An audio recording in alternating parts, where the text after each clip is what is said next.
Brad Stevens, Celtics focus remains on title contention. Boston a Euro. The past 72 hours have been a whirlwind for Boston Celtics president of basketball operations Brad Stevens following the team's playoff elimination. Stevens acknowledged the numerous questions facing him and the front office as they navigate an offseason fraught with expected and unexpected challenges, stressing that decisions will not be rushed. "I know there will be a lot of questions about what's next," Stevens stated during his season-ending news conference Monday, adding, "At the end of the day I think that we'll all be driven by the same thing that's always driven us, and that's how do we get ourselves in the mix to compete for championships? Best? I think that we'll get more clarity as we take a deep breath, get a little more sleep than we have the last 3 nights. These sleepless nights have included processing the end of their run as defending NBA champions, star Jason Tatum's devastating torn right Achilles tendon injury, and significant upcoming payroll decisions."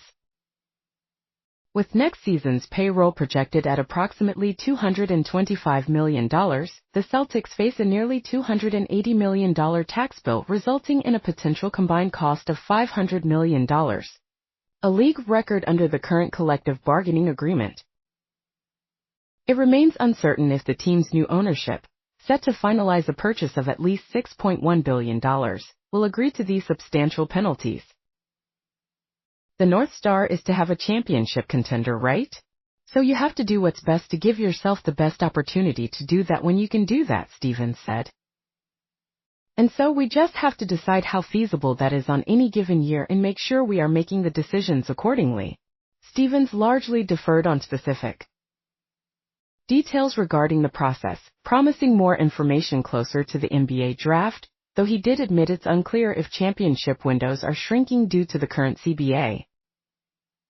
He emphasized that other factors, such as Jaylen Brown's partially torn meniscus or Kristaps Porzingis' post-virus syndrome, did not prevent Boston from becoming the 6th consecutive defending champion to exit before the second round. "I'd rather talk about the CBA and all that crap," Stevens joked. "The reality is we blew the first 2 games against New York, and that's why we put ourselves in a tough spot. That's not on any one person. It's not out of maliciousness. It's not out of a bad decision. It's not bad luck. It's we had an opportunity to win those first 2 home games and we put ourselves behind the 8 ball." Looking ahead, Stevens expressed optimism about Brown's and Porzingis' recovery.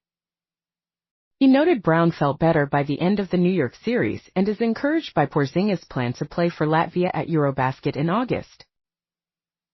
Stevens also trusts Brown can assume any necessary role during Tatum's absence next season. "Those guys have been the core parts of this program for a while. So there's no question about that," Stevens concluded. "Those guys, they've achieved so much.